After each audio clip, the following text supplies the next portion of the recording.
So in this testing server, they're going to be test this application. And here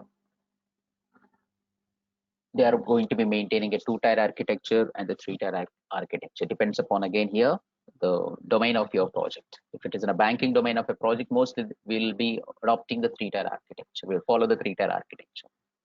If it is in a web only e-commerce applications, we are using 2-tier architectures.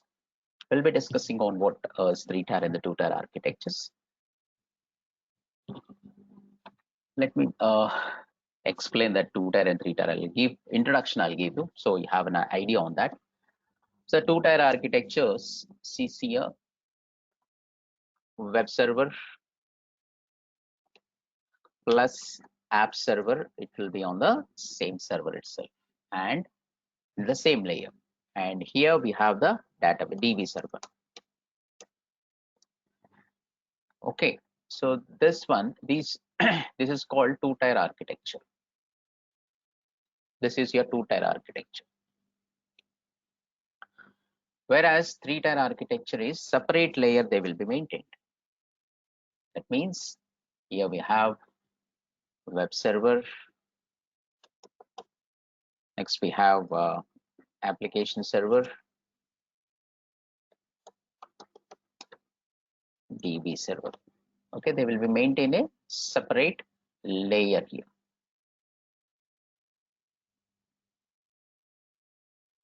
They'll be maintained a separate layer. Mostly, this 3-tier architecture will be working only for the domain application. That means the banking and financial domains. And whereas web server and the app servers will be kept in the 2-tier architecture in the same server, and the DB servers always it is maintained the separate layer. Okay. So these are the differences between the 2-tier and the 3-tier architectures. So here, and that's when the testing server, if suppose your application is on 2-tier architecture, then here they will be working. There the 2 layers are there: web layer, okay, web layer, as well as your DB layer is there. Okay, 2-tier architecture. After testing the application here, then they will be having the SIT server or system integration server. Okay, system integration server, SIT. SIT, okay, integration server. So here what they will maintain here is system integration server. They will test the load balancing. There are different layers are available here again. So 5 layers are there. That means load balancing, web layers, caching layers, and the DB layers. Okay, so they will be handling the more number of, because they are going to be testing the application performance when more number of users are accessing that application at the same time, how the application is responding.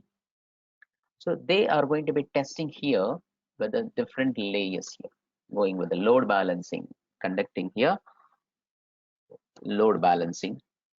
Okay, and next one here, web layer. Okay, web layer. Next, caching, app layer. Next, we have the DB layer. So they are going to be test here. The number of systems will be increased, and at a time, the number of users, if they are accessing the application, how the application is getting tested.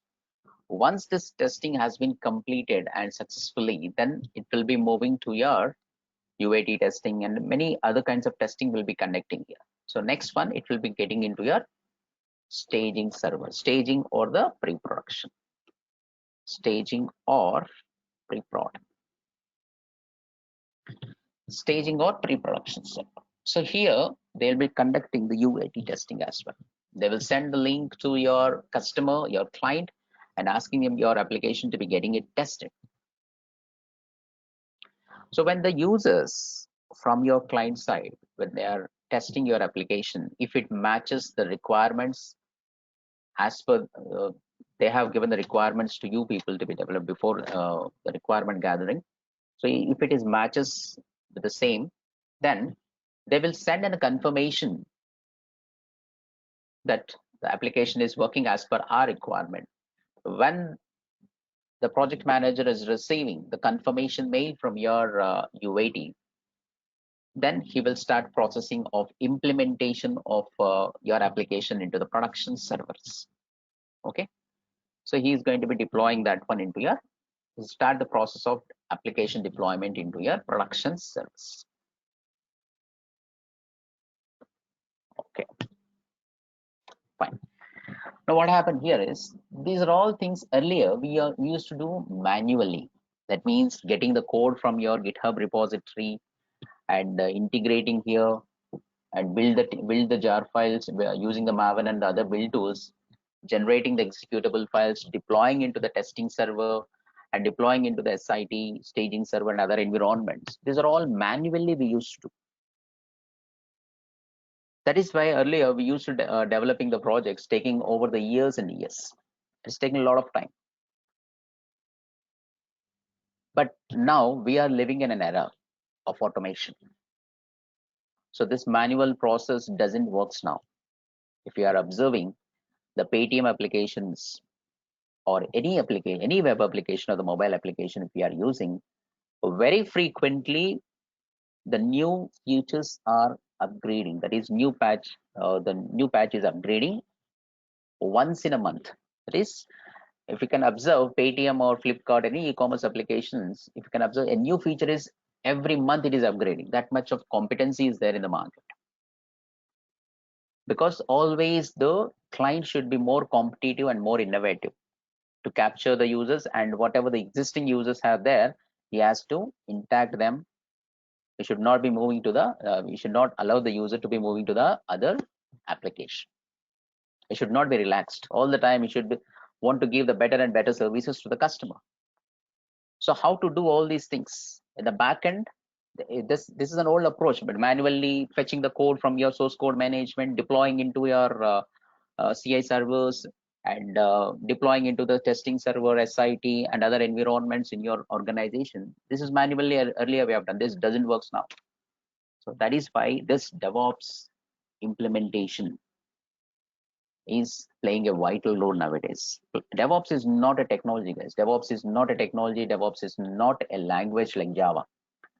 DevOps is a mindset. DevOps is a philosophy. It's a process improvement. What can we do to improvise the process to give the better and better services to your customer, to the end users? If your services are not good, you'll be out of the market. For example, earlier we have an Orkut, the social website. Before Facebook, we have the Orkut. But now Orkut is nowhere in the market now. Why? Because the services are not there. It is still approaching the old process. So that is why it is overcome by your Facebook. The Facebook is also a same social website. It is took the it is better and better services provided by your Facebook, and the Facebook is capture the market and beating the Orkut. That Orkut is nowhere in the market right now. So that is why if you are having, if you want to capture your market intact, I mean grabbing the largest section of the users, you have to give the better and better services to the users. Then only you can be sustained in the market. That is why this much of huge requirement is there, and the clients also looking for the DevOps implementation, DevOps skill set, resources to be there in the development organization before they are giving the projects to the development organization. So here, everything here manually we have done, but now everything should be automated. We have to make all this process, whatever the process I have shown you just now, this all process, that is fetching the code from your source code management, integration, deploying into the testing server, deploying into the SIT, deploying into pre-prod, into the production server, this all should be automated. How we are going to do this automation? By implementing the different automation tools at the different phases of the life cycle of a DevOps. Now see here, continuous integration server. So here we are implementing the Devops Jenkins server here. Okay, Jenkins is an open source now. Jenkins server we are using here. So Jenkins, in Jenkins server we have going to be configuring the jobs. Okay, and it consisting of around 2,500 plus plugins are available. And with this 2,500 plugins, and we can use the Maven as well, Maven MS Build and other plugins also there. And with the use of Maven and other plugins, it will be executing it is generating the executable files like jar files, var files, and EAR files. Okay. So here what it will do is, the way how we are going to be configuring the job in the Jenkins server, at the regular periodic intervals of time, it will be automatically connecting. So it will be automatically connecting to your source code management, and it fetches the latest code. Okay, it fetch the latest code. It fetches the latest code